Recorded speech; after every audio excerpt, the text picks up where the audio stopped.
ঘরে যদি কিছু পরিমাণ গরুর মাংস থাকে তাহলে আজই বানিয়ে নিন গরুর মাংসের এই রেসিপিটি। গরুর মাংসের এই রেসিপিটি করার জন্য লাগবে কয়েক টুকরো গরুর মাংস। আমি এখানে 5 টুকরো গরুর মাংস নিয়েছি, সাথে নিয়েছি 2টো মিডিয়াম সাইজের আলু।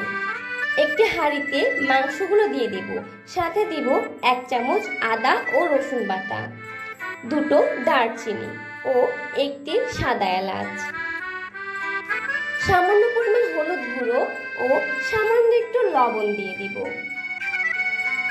এবং পরিমাণ মতন পানি দিয়ে মাংসগুলো সিদ্ধ করে নিব।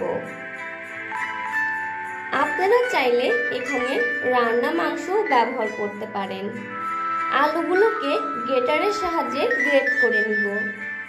কয়েকবার পানি পাল্টে আলুগুলোকে ভালো করে ধুয়ে পানি ঝরিয়ে নিব।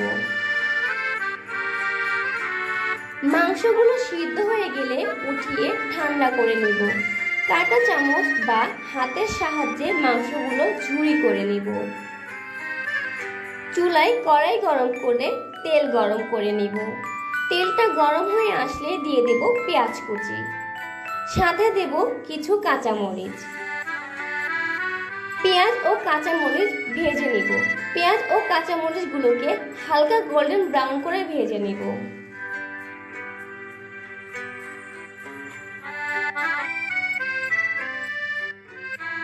পেঁয়াজগুলো গোল্ডেন ব্রাউন হয়ে আসলে ঝুরি করে রাখা গরুর মাংস দিয়ে দিব। মাংসগুলো দিয়ে ভালোভাবে মিশিয়ে খানিকক্ষণ ভেজে নিব। মাংস ভাজা হয়ে গেলে এ পর্যায়ে গ্রেট করে রাখা আলুগুলো দিয়ে দিব।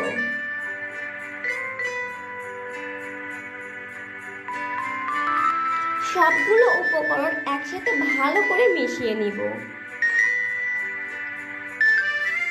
মেশানো হয়ে গেলে স্বাদ মতন লবণ, সামান্য পরিমাণ হলুদ গুঁড়ো দিয়ে আবারও ভালো করে মিশিয়ে নিব। লো হিটে ভাজতে থাকবো।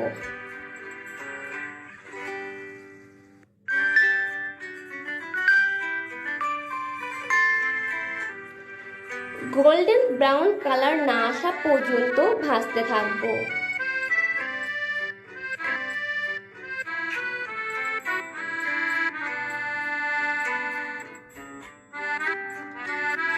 গোল্ডেন ব্রাউন কালার চলে আসলে এ পর্যায়ে ভাজা জিরের গুঁড়ো ছড়িয়ে মিশিয়ে নিব।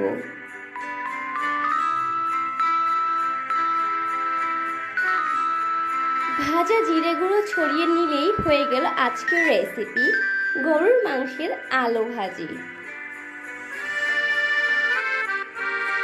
গরম গরম পরিবেশন করব গরুর মাংসের আলু ভাজি। লুচি, পরোটা, খিচুড়ি, ভাত, পোলাও বা রুটি সবকিছুর সাথে এই গরুর মাংসের আলু ভাজি দুর্দান্ত লাগে।